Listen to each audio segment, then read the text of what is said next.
All right, Hey, we're live. Cool. we figured it out. Um, yeah, I think so. Should we do the quick time? Oh, weird. I'm getting like a weird echo. Oh, really?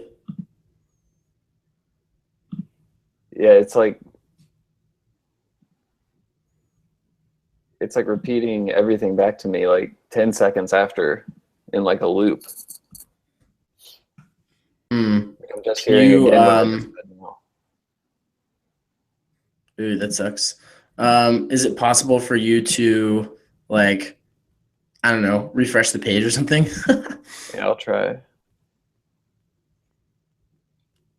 Test. I'm just testing my quick time now. Test, test, test, test. Hello, hello.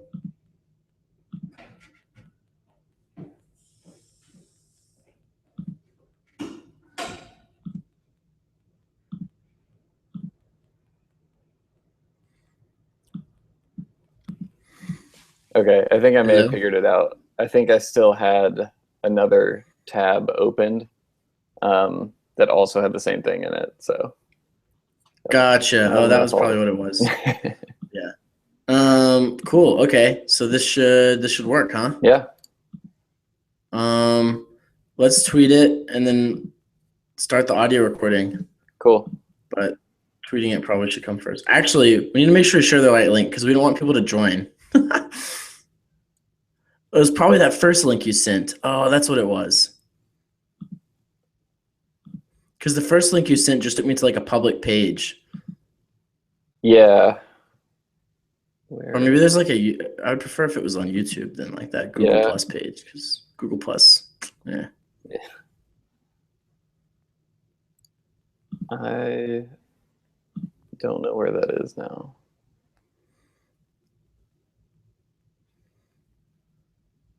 Okay. I think this might just be it.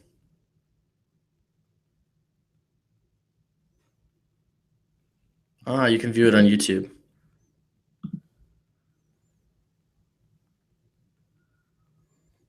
We're live. Oh, nice. This actually works pretty well. Did you find the link? Yeah. I'm gonna tweet it and I'll at mention you so you that's how you can see it. Okay. But don't click it because Yeah. yeah, the echo thing happens. Yeah.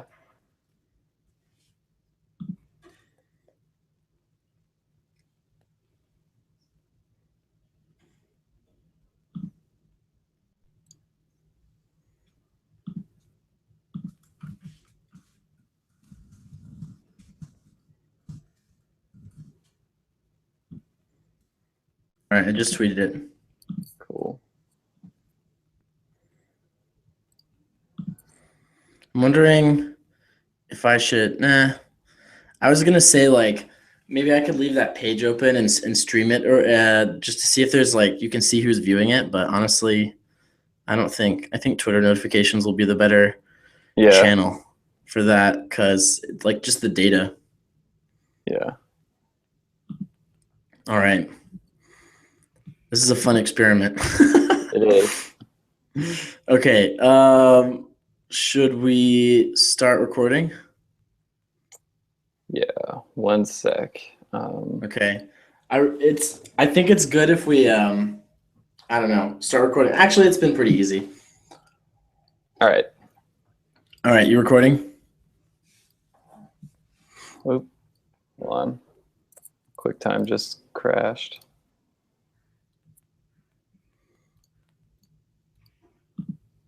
All right. There we go.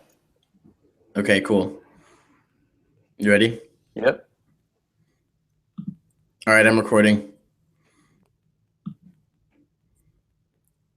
You recording? Mm-hmm. Oh, you are. Okay, cool. You're just being quiet. Okay, we should start officially now. How's it going, Will? It's good. I think I finally can say I figured out Google Hangouts, And Yeah. so I'm feeling very accomplished and ready to jump into this podcast discussion. Totally. Well, this is a very exciting episode for us because we're streaming it live to YouTube, and I'm actually not sure if anyone is watching it or not, but it's actually kind of nice because we're just sort of doing our thing and recording the podcast, as per usual, and we have no clue who's watching. Right. And so I guess if you wanted to tweet at us, you could, but we might be in discussion, and so there's no guarantee that we'll be able to interact too much, but we just figured it'd be a fun experiment in case anybody wanted to view it live. And there's like a decent chance I'll like probably take at least some break to look at the Twitter during it. But we want to make sure it still like kind of functions as a good podcast to listen to like later on. Yeah. And keeps us on our toes being live. Totally.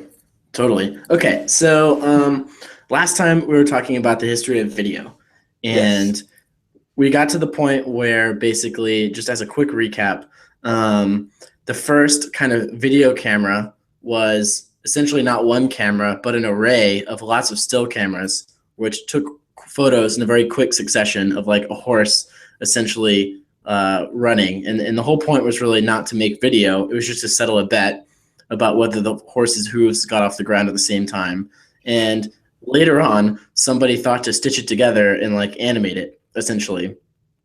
And then from that, there's like a pretty big explosion of stuff. And Thomas Edison created this like booth where you can watch. He created a proper video camera that like actually worked and was just one camera and like film and all this stuff. Edison really and his team solved most of the hard actual like technical problems. And what else happened? They created this booth that they sold, and it was kind of like the first commercial way to view film or motion pictures.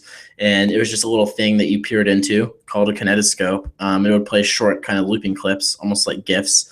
Some other people invented a projector, and Edison hated it because he thought it was a worse business model.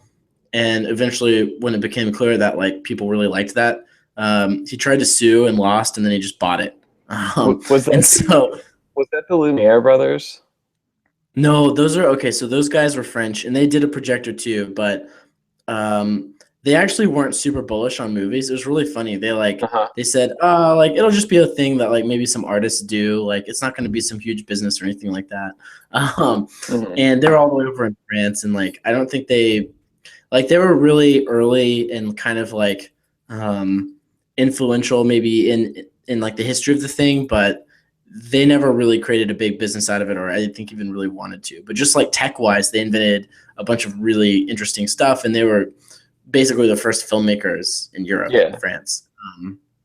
The ones who invented the projector in America that was like closer to being commercialized was Armat and Jenkins, and they Okay. were in Atlanta. And so Edison basically tried to sue them out of existence and then just bought it and claimed that he invented it. But he originally he wasn't super pumped about projection and being able to show stuff to a bunch of people at once, right? Right. And not for like user experience reasons. It was just because it was a worse business because you can sell like a whole bunch of these booths that like the kinetoscopes that like only one person can look into at a time, or you could sell like just one projector that a whole bunch of people can view at once. And so he's like, just from a business perspective, like I'm going to make more money Yeah. off of these booths, these kinetoscopes. Yeah. So Very really slummy. inspiring.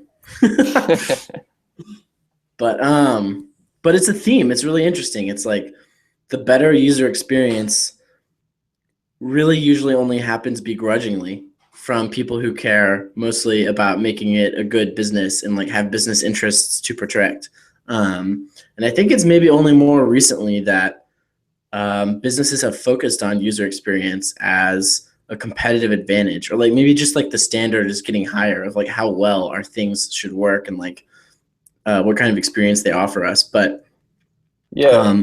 one, go ahead. And I think also with movies, it's interesting in that in those super early days, if you controlled the means of production, which were very hard to come by back then because they were really still being invented, No, you also really didn't have to compete on like what you were showing on them either. Like the content totally. it wasn't super important. Stuff was really basic. Like one of the most popular things like you were saying, one of the GIF-like things was like a loop of a guy sneezing. Yeah, it So was like just like a person dancing or like a dude sneezing, and it was very just like it was the novelty of a moving image. Like I really like just thinking about it. Like when you see Harry Potter and you see like the newspapers they have, where like it's like a print newspaper with yeah, moving images on it. Like that's basically how it felt to people. It's like, what is that? You know? right. So, Yeah, yeah, so it was like good enough that it just moved. yeah. Okay, so how did we start moving past that? What was kind of the next step? Yeah. So a couple things happened. Basically, the as the projectors got more, essentially just more distribution, the audience for kind of sitting down to the theater grew, and there started to spring up the first kind of like actual movie theaters, which are like permanent building like retail locations where like you could just go in and watch a movie. And those are called Nickelodeons because it cost a nickel to like watch Uh, the movie that they would do. Yeah, makes sense. yeah. And that's also how the children's, Cartoon Network got its name. Actually, it's funny because Cartoon Network is another channel for kids, but the Nickelodeon. That's how Nickelodeon, the TV channel, got its name.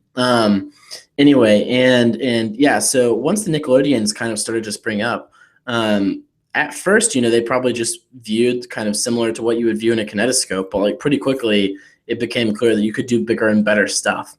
And at this point, the production companies of people making movies were all owned by, I think in the really early days, it was still all pretty much just Edison and his team. Because like they sort of had like the video camera. Like they weren't selling a lot of video cameras. I think they were just making videos. It's That's actually an interesting. interesting. Yeah, I was Go going to ahead. say that's interesting. So did they discover kind of once they perfected the technology that it was just more profitable to produce content with it rather than trying to go out and sell the technology to other people? Or was there just not a lot of other people clamoring to buy it? Yeah, I mean, I think it was probably a combination, but honestly, it's a little bit fuzzy in my mind, and I'm not completely sure. But I do know that like a lot of it was still like just really hard. Like it was just really hard to make a good movie. Like figuring out the lighting, all this kind of stuff. It was Hmm. like highly specialized activity, and so it's like who else would do it? It's like who understands the camera best, other than the people who like are working on the camera and like working to perfect it. Right, Um, Gradually that began to split out, and people started production companies and just like made films, even though they didn't like own they didn't own a company that made video cameras. They just owned a company that made videos. But at first it was all kind of the same people, and it's interesting too because like I think definitely for us it rings true that it's like in the early days of Hardbound, we're making our own stories, just because, like, who else would, right? And like once we kind of figure out the process, hopefully a lot more people will make them. But like you kind of can't start day one by like selling this thing to people that like they could use to make this like new format of storytelling that is very tricky to like right, get right exactly. Um, Another interesting thing is the first movies that were like just not these like 15-second looping clips basically, but like actually attempted to tell a story. Um, a lot of them almost were basically just like videotaped plays where you obviously could realize that you didn't have to necessarily have the whole like have the set of the play be just one thing the same way it is when you're like in an actual theater, and you have a lot more flexibility to like shoot outdoors or do the kind of stuff that you couldn't do. right, um, but they didn't really have very many like camera angles. It was just essentially like filming at like a 90-degree angle, some people doing something, um, and there was no sound, so it was very hard to convey like what's going on other than like simple actions where it's like a person walked into the house and like started shaking his fist at someone else, so I guess they're fighting. It's like right, right, right. it was very simple stuff like that. Well, and they still didn't have sound at this point, right? Right, no sound. Yeah. I Yeah, do think and that's and so it interesting took a while for because them to figure out. Oh, go ahead. yeah, like well, and not to just stay on uh, what we're doing at Hardbound, but I mean that's something that we've been talking about lately, just in the stories we've No been sound. designing. Like in right now, in the early days of making stories, a lot of the ones we've produced to this point have had kind of one perspective where there's just a character kind of facing the screen and a talking bubble, a speech bubble next to the character. And I know, one thing you and I have talked about is putting more perspectives in and moving around like where the quote unquote camera is and that sort of thing. Yeah, totally. Yeah, so I think that's Totally. an interesting parallel, and Well, something and the that other thing is we don't have sound in our stories too. yeah, that's true. Although I'm not sure if we ever should, because just like I think I think the whole thing with the early history of video, the reason why they didn't have sound is because technically it was they didn't have the technology to do it. And now it's like obviously technically trivial. It's just like, do users actually want sound from a Yeah, Hardbound story if it's does it just like enhance the background music? experience? Right, because like 85% of Facebook video is viewed with the sound off, and it's actually really interesting to go back and watch silent movies and to kind of compare it to the sorts of things like those videos that people are consuming without sound on Facebook. And there's Uh-huh. some things that are just very similar, right? Really, About like like what? how you design for a soundless video experience. Well, just like the whole idea of like essentially like the way they do captions. Uh-huh. I was And they don't. actually A lot of it's not really captions; it's like title cards is what they call right. them. Where it's Oh like yeah, yeah, someone would like be like shaking their fist at someone else, and then like some text would come up and it'd be like Jimmy was angry, and then yeah, like yeah. they would the text would go away, and like then they would start hugging the other person, and be like, but they got over it or something would be Right. the text. Um, but one thing that's really interesting to me is speaking of like you know recording without sound and the whole title cards and stuff like that. Hmm. Um, the first movies that actually did have sound were like they basically used it as a way to bundle the music together. And they're like it was like a musical called The Jazz Singer. It wasn't like Yeah. the very first, but it was the first like very popular movie with sound, Uh-huh. like a talkie is what they called it. Yeah. Um, Although I think when The Jazz Singer came out, that term talkie hadn't been coined yet. But anyway, the way that they used the sound was basically for the singing and the music with the movie. But when it came to the actual action and dialogue, they still used the title card idea. Like people just didn't speak to each other, Interesting. except for there was a few sequences in the story that was almost purely ad lib, where it was like a part of the musical section, kind of, but some characters were Uh-huh. talking to each other, and people apparently like just flipped out of like how real that felt. And it was like, wow, people are just talking to each other on screen and I can hear it. And it's like, and you can tell it's a big difference between like watching people talking to each other with sound using video and just like the title card kind of idea. Like you can just convey a lot more information much more frictionlessly. Right. Yeah, and I think with any, new medium in the early days, in some senses, you become kind of a prisoner of early constraints. And Yeah. so that's interesting that they finally figured out how to get kind of synchronous sound with movies, and it's almost like for a little while at least, they just kind of emphasized the music and didn't even take the next step of saying, well, we could have like actual dialogue now.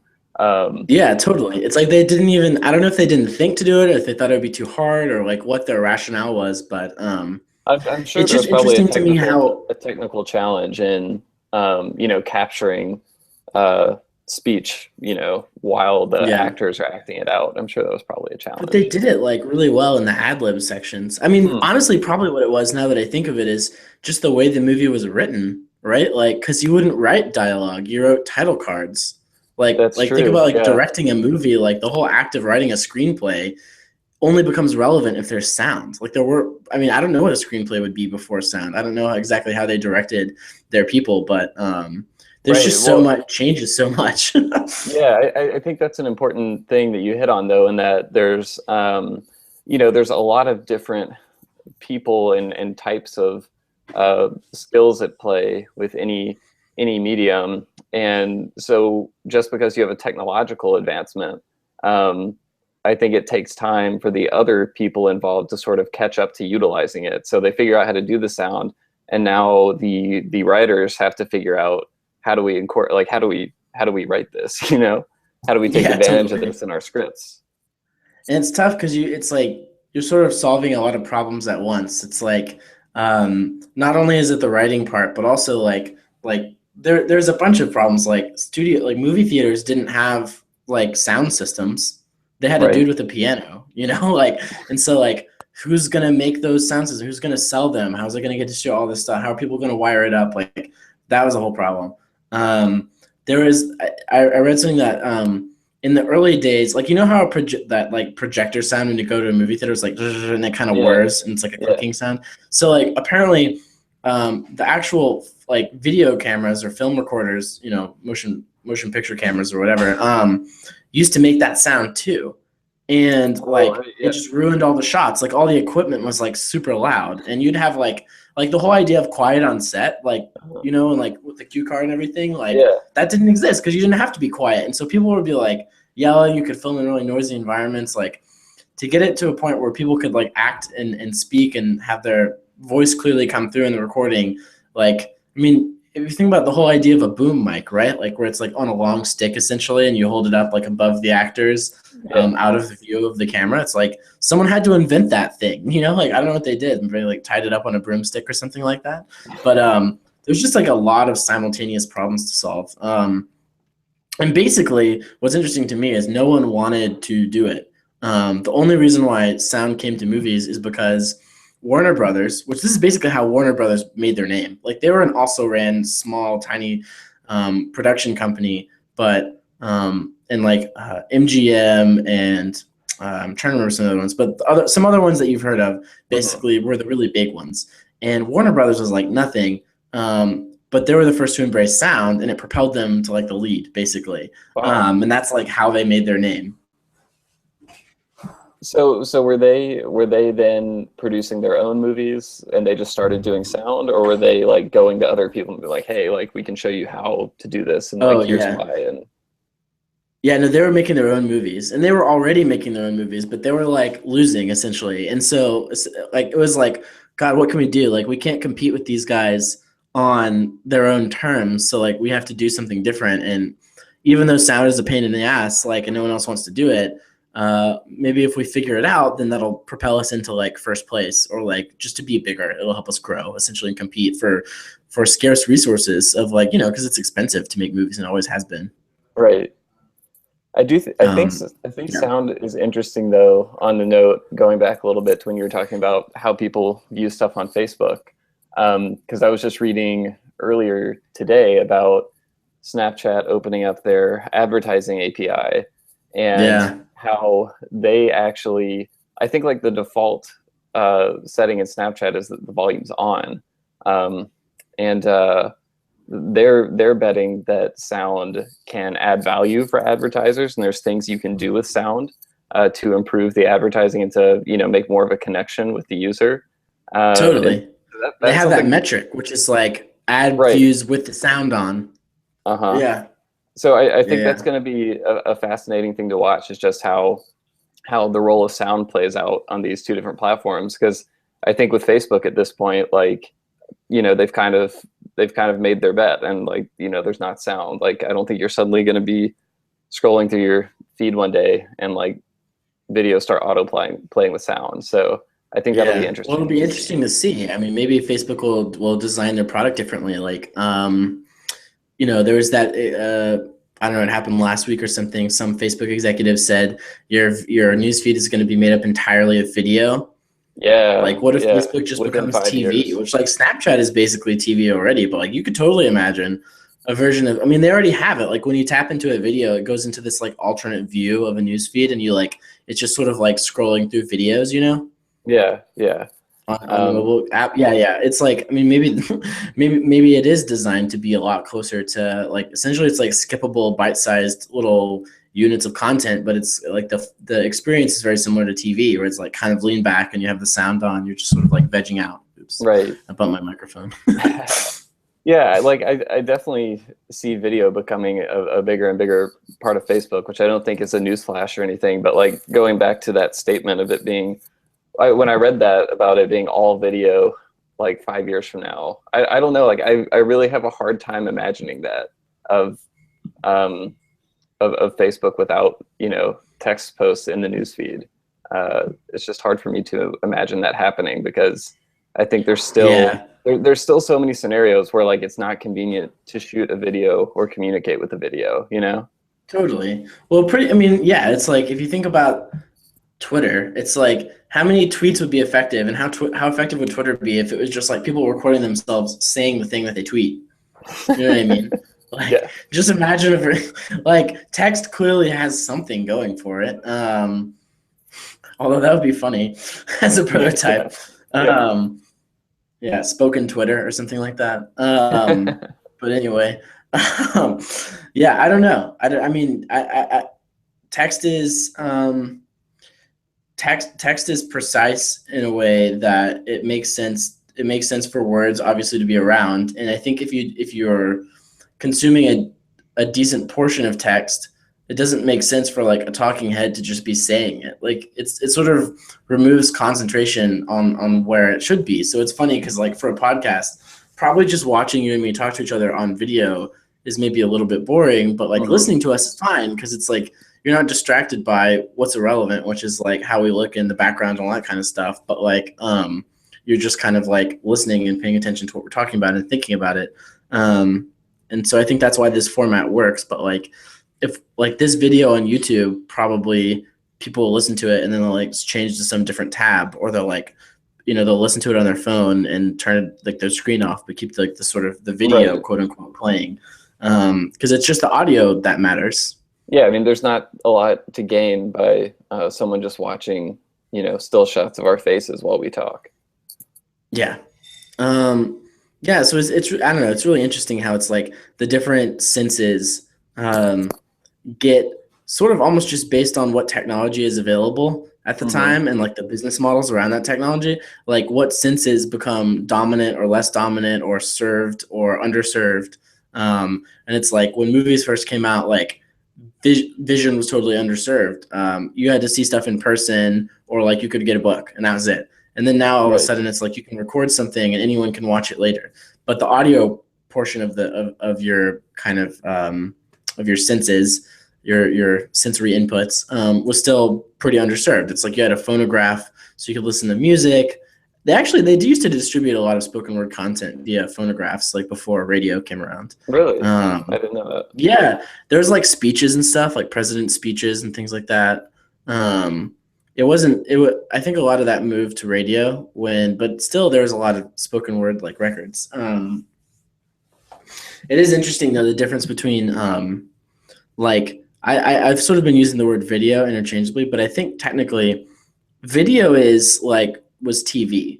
Um, and now we use video also for like anything we watch on the web that's like visual and probably has sound and is moving. Uh-huh. Um, but film and video were different mediums, and like if you were watching a TV show, it was recorded using video, and if you're watching a movie, it was recorded using film, and that's why film has like the connotation of movies, whereas like video doesn't. And it's basically based on just the technology, which is really interesting. And but it also the certain like the art form of the movie emerged based off of film, the technology, and the art form of TV emerged based off the technology of video and TV, broadcasting. Wait, Um, so explain to me real quick the difference between video and film. So the way that like radio and TV works is you Hmm. broadcast waves on radio waves or like whatever frequency is allotted for that particular bandwidth, um, and you have some device that picks it up in real time and converts it into either audio or video or both.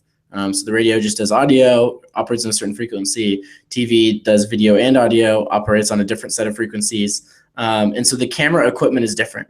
Um, you don't actually convert film to video, which Right. video means like waves being broadcasted basically is what it traditionally meant.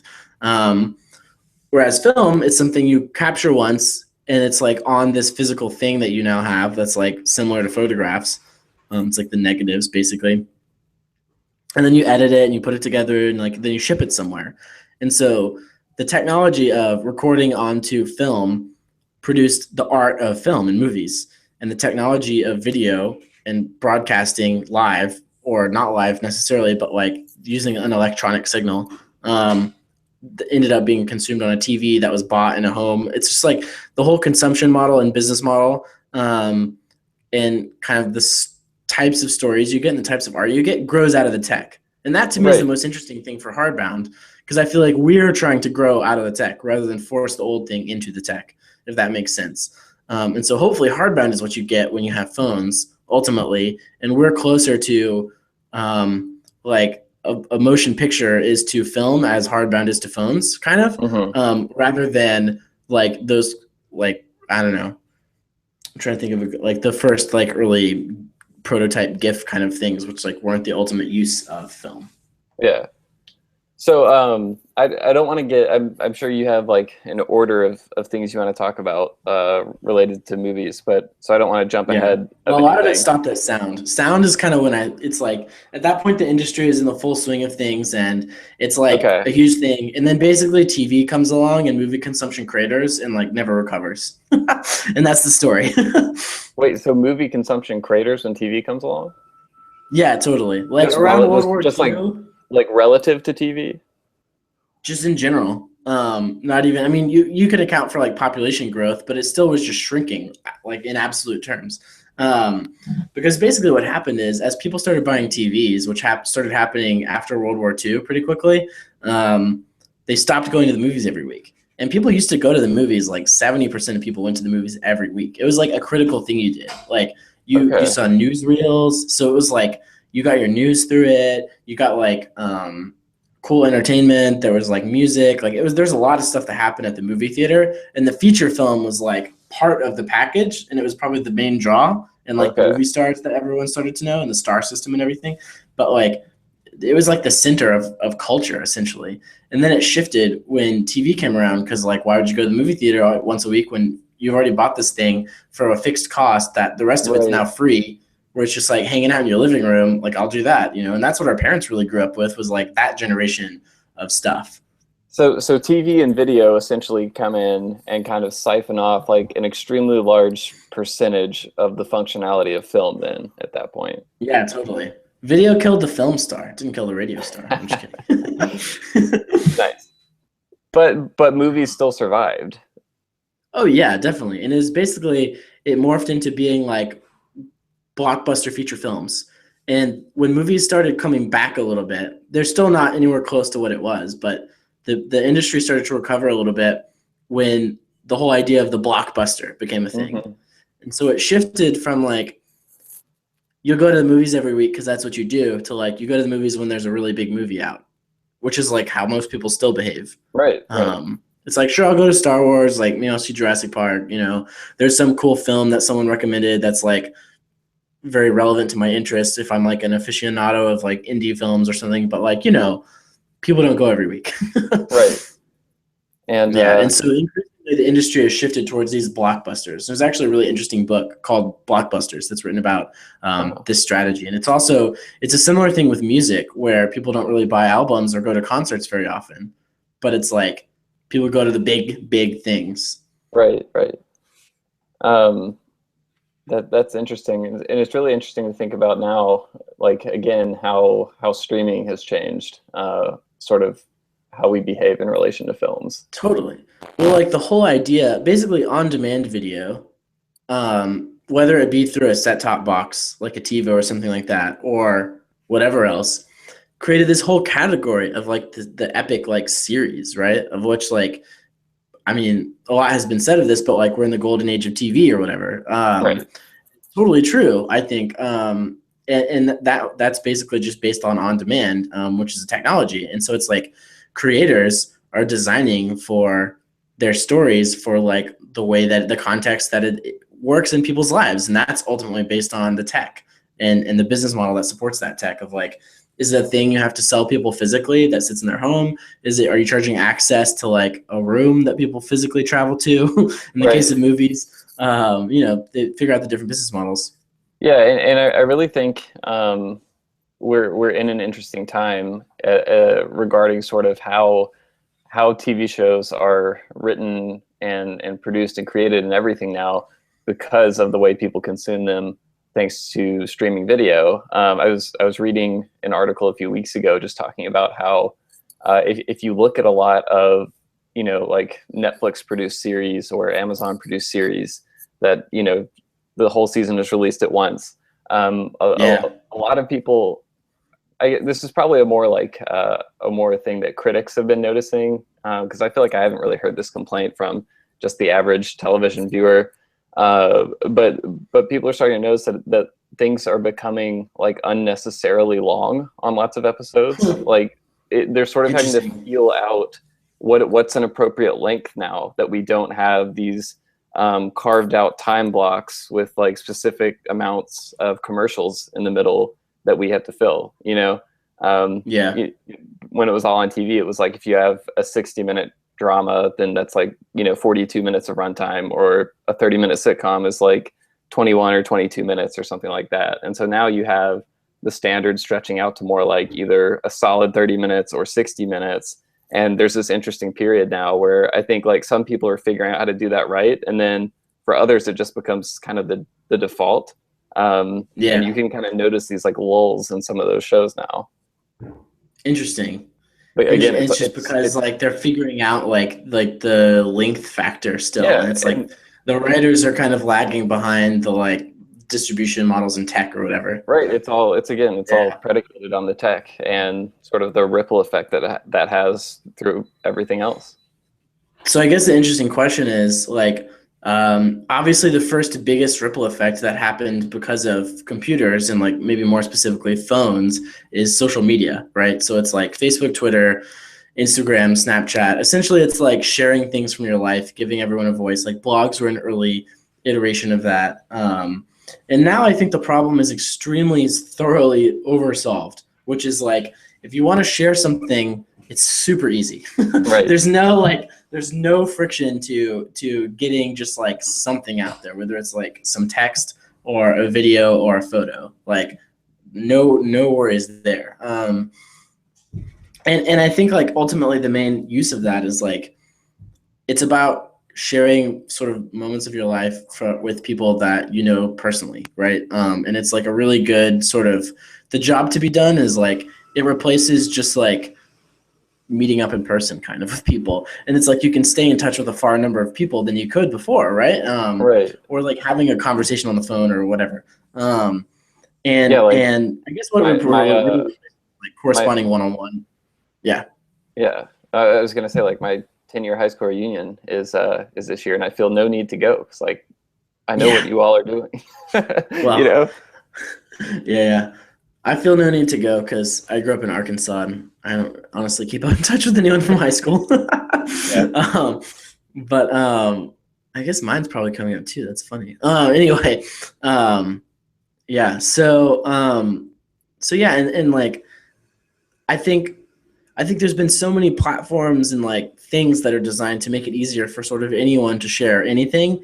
And what I'm really interested in is okay, another ripple effect of like phones and computers is like video. So there's all these amazing YouTube creators that are amassing pretty big audiences and building actual businesses off of them. You know, not like startup size like tech businesses, but like meaningful businesses, or they're creating very unique, interesting stuff. Podcasts, I think, are another effect of that, where it's like eating at radio. Mm-hmm. And it's like, what are the other ripples? And I guess like for the ripples that have happened so far, like why? Like what's the rhyme or reason to it? And it seems like it skews towards shortness. I don't know. Does that resonate with you? Like other than podcasts, it seems like most things take you less than 7 minutes to consume, or else it feels really long. Yeah, no, I think so for sure. And I mean, if you just look at sort of the nature of the biggest social media platforms that are all out there, they're all kind of geared toward short content, and so are the vast majority, I would estimate, of the biggest publishers on them. Yeah. I think like, and you mentioned YouTube, and you got me onto watching Crash Course, and Oh uh, yeah. What do you think of that? it's great, and their stuff is so well produced, so well written.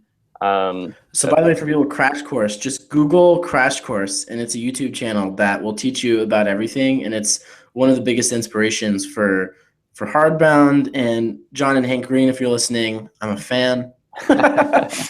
yeah, and I think you watch an episode of Crash Course, and they usually range from like 10 to 15 minutes. Would you say is a good estimation? Yeah, they're short. It's like, well, it's kind of long, but it's like it's not that long, and Well, you tend that's to what's binge interesting watch about them. it to me, is that it feels it like relative to other stuff that I consume on YouTube or other social channels, it feels very long, and not in a bad way, but just Yeah.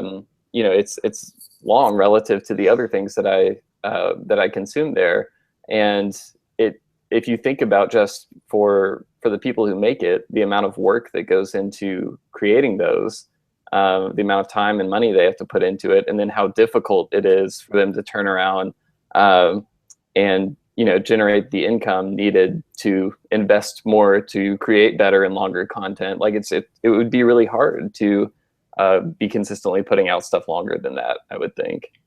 Oh, totally. And they put a lot of work and money into making those. It's not something that you could do. It's not user generate content. I'll put it that Yeah, yeah, way. Yeah, and yeah, it's interesting to me. It's funny because the length of Crash Course's videos and the fact that they arrange them into playlists where it's like so easy to just say, I'll watch one more. You know what I yeah, mean? It's a lot shorter than a TV episode, right? Because that 10 minutes length is like there's no TV show that's 10 minutes. But it's so easy to watch another one, and you get to the end of it, and you're like, one more. And it's interesting because I listened to this podcast, which is really good, called The Story Grid. hmm, And in it, it's basically this guy who's been an editor and for a long time in the traditional kind of like book publishing industry. And he's learned a lot about like what makes a good story. And they talked about this concept of potato chip chapters, which is like the thing about potato chips and why it's so hard to eat them. It's because one more chip is not a big decision. Like if it was like if the potato chips were like small bags and you would like eat like three of them maybe, like you'd maybe eat one or two and it would be easy to stop because like opening up another bag would be like a big decision. right, Once the big bag and the bag's open and each chip is small, it's like just one more, and you kind of never know when to stop. And so he basically points at like books that read like really fast and hmm, addictingly. It's like a big tactic they use is to have short chapters, so that it's easy to like say I might as well do one more. right.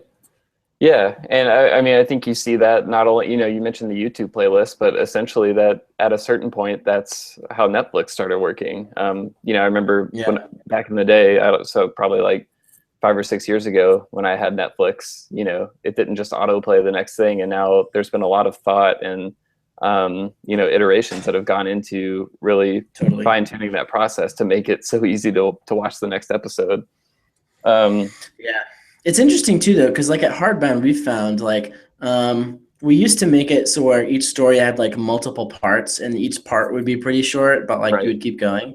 And we found that like, as you would expect, it's like if in order to read thing number three, you also need to have read things number one and two. Like it's just one giant funnel, and kind of the completion rates go down because like you sort of start at the top and people like gradually work their way to the bottom. We started realizing like if we keep working on this one story that's like dependent for a long time and like it's only interesting to some people and like we want to try work on other topics, it's like it just became a pain to like work on these really long things. So we've shifted to doing these shorter things. Um, but I almost wonder if that was like a good idea because it's a little bit harder. The next thing is a bigger decision. Like the hmm, idea um, of binging through a bunch of hardbound stories, it's like each one is kind of independent. And maybe if we made more that were like serial and about some same topic or on some same thread, then that would be better. Well, and another thing to test could be releasing something that's multiple parts, but all at once. I think the longer stories that we Like the worked on. podcast, Yeah, we released 3 episodes. We already had 3 episodes at launch, and I think we right, did that, on purpose, so that it was like when I get into a new podcast, I usually binge a couple episodes, and I get really excited about it. And I feel like if I listen to one episode, and I was like, "That was really cool," it like the habit would be harder to form than like when I come to a podcast that's been going for a little while, and you can like listen to a bunch in a row and think like, "Wow, that was really good." right, right. Yeah, so I like some of the early multi-part stories we released, like how sushi became a thing. There would be like a week or two in between parts of it getting released. And so I do think it would be interesting to try something along like that releases all at once. But then it's also interesting to just think about like what is the function of a part break or a chapter break in a medium like Hardbound. you know? Yeah, totally. It's like, how did That's a good question. yeah, I think if you compare it to a book, um, you know, and this varies wildly from book to book, but you know, most of the time chapters are just a function of pacing the story, um, and you know, giving. It's kind of like the potato chip thing that you talked about. Like, you know, I think if you've ever picked up like like a super long, dense, like super literary book, and you open it up and you notice that it has like no chapters, you're like, oh god, this is gonna be tough, you Yeah. know? And when you get to the end of a chapter, you're like, thank God, because like, there's no way I'm starting the next one because that's going to be like 2 hours before I Right. get to. And it's And it really, makes I you, think honestly, the thing is, it's stopping points. And I think the more stopping points you have, the easier it feels to keep reading something because when you finally, first of all, I think just it's the basic reflection that people don't like stopping if they're not to a stopping point, right? mhm. So I when there's not a lot of stopping points, it's like it's hard to read. Like you have to wait until you have a lot of time, basically. And I'm facing that with the book that I'm really liking, but God, there's like no chapters. what is it? And it's like I always think about reading it. And I'm like, but I only have an hour. And I'm like, Yeah. what? And because normally I'm not going to read for much more than an hour, like before bed, like unless I end up staying up really late. And like it just seems like an hour is almost not enough. Like I need to dedicate an entire Saturday to it or something like, or like an entire afternoon or something like that if I'm gonna like pick it up again. Yeah, and I also think there's a sense of accomplishment that you reward readers with chapters. If you're reading a book with no chapters, then like you can't feel any accomplishment really until you get to the end, you know. Yeah, But you have that kind of nice little, oh, I just like I accomplished some thing that had like a start and an end to it, and it's like a nice little unit of accomplishment in your mind. totally. It's like even if it's like almost not even a conscious thought, it's like when you see that end of chapter, like next chapter thing coming over the hill, like when you Hmm. turn the page and you see that's the end of the chapter, you like get energy. You're like, oh, okay, I can definitely at least read to that. And when you get there, you're like, oh, I'll just keep going. Yeah, I And it makes you mean, feel yeah, like we people just like progress, and so I mean that's why, you know, that's the if name of you this show. People just like progress. I think that's the episode. yeah, but I mean like anything that's being designed from, you know, whether it's software or a sign up process on like a web form or something, that's why we give people indicators of they're making progress, whether it's a Yeah, progress bar or a little like list of things that get checked off as people accomplish things. I guess, you know, that's one way to think about chapters, or and you don't even have to call them chapters, like depending on totally. what medium it is, or even in books, there's books that don't have chapters but have parts, or books that have book one, book two, book three, all in the same book. So there's all kinds Yeah, of little ways to parse it out. very true. Cool. Well, I think that's probably a good stopping point as any for this Yeah, time. We're hitting our normal time limit. So I mean, I guess basically, like one last thing before we go, just like to recap, this was part two of the history of video. Part one was last time. Um, I don't know. Did you have any thoughts about like maybe just overall like lessons yeah, that apply? Yeah, like I feel like we should like tie it up with like a and bow. resolve the Yeah, story. Yeah, put a bow on this. I think for me, like, let's put a bow on it. Put a bird yeah, on I think it. the most interesting part to me that kind of jumped out from the history of video is just how evolutionary the process is for figuring out the right stories to tell and how long Yeah, that can take. Um, and it's funny, I asked you earlier when this episode first started about the Lumiere brothers, who kind of were among the first people to start inventing like projector, like light projected technology and stuff. And like basically both said that they thought cinema had no future, basically. And like yeah. They if I just thought put it was like myself, a kind of an art project. yeah, like, but if I put myself in their shoes, and even when we were talking through like all this stuff and like areas of expertise and things that had to happen just to get sound in movies, like I totally see why they felt hopeless about it. So I just think it's really interesting to think about to look at emerging platforms and mediums right now and think how little we probably know about the ideal use case for this medium, like something like Yeah, VR, for example. totally. Like if you just compare where we are on the timeline of movies, and that's not to say it's going to progress at the same rate. It might progress much faster to finding that sort of ideal type of story to tell. Yeah, But but there's but still a but process that it has to go through. yeah, yeah. There's a technological process, and there's also I was going to say artistic, but I don't want to say building technology isn't artistic, because I think it is. But I guess maybe storytelling process as well. Yeah, maybe Uh, content would be a more, content. hashtag content. Yeah. Yeah, yeah. Like I was listening to a podcast, to an interview with Scott McCloud, who's you know, is a cartoonist, a comic book artist. He wrote an Yeah. amazing book called Understanding Comics that we both have read and really love. But the host asked him why like superhero movies are such a big deal right now. It's like every other movie you see is a superhero movie. And you know, he basically said, Scott McCloud's answer, he said, first of all, he really enjoys superhero movies now. And he thinks the reason why is because we sort of finally figured out how to make them, like the right balance of humor and the Hmm. degree of seriousness.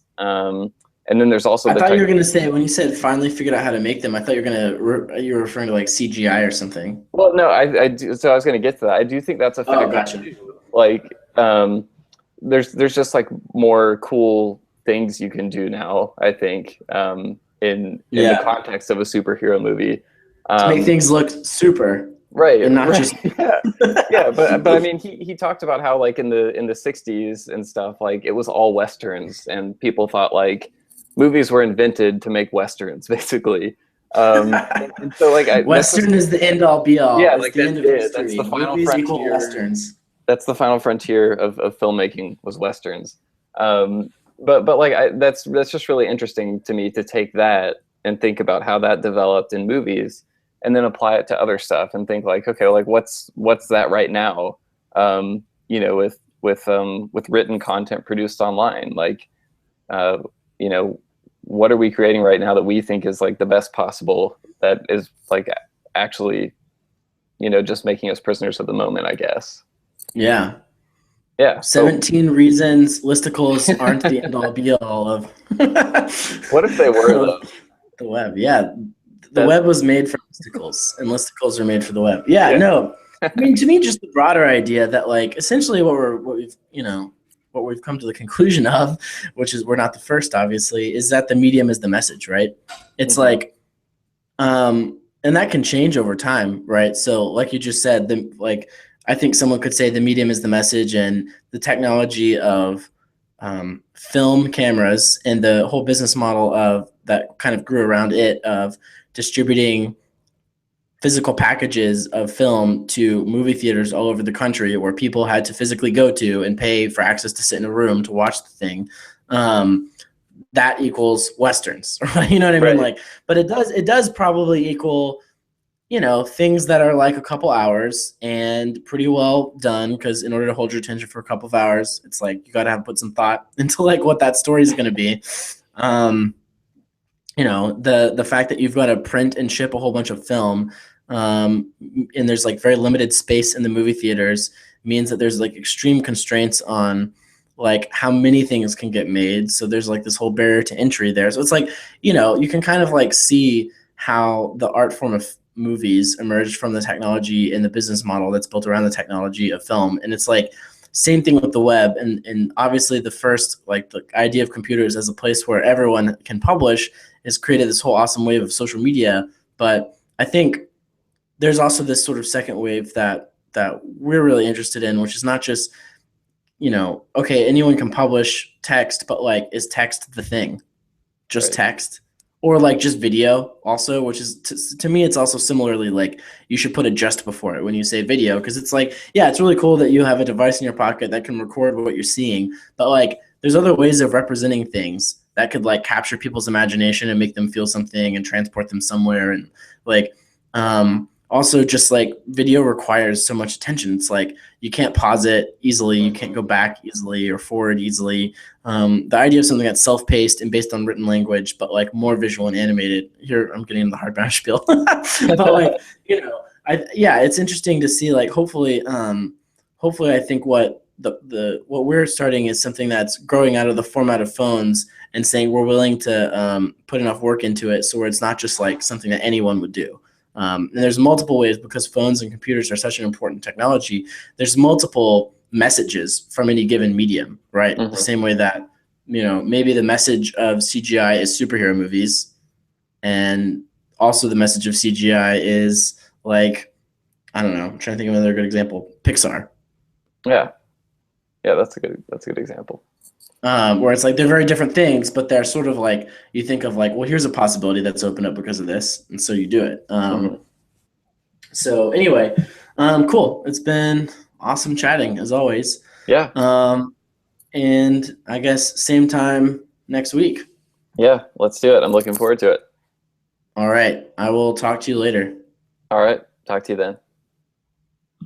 Okay. I just paused. I just closed the audio recording. Cool. Me too. I wonder if anyone viewed this. We're still Uh, broadcasting, which is totally fine, but yeah, I want to like open up that link. where is that? I don't think it's gonna say how many views there are. There are no comments. Oh, there's one watching now, which I think is me. Google Hangouts, just when I Cool. thought I had you figured out.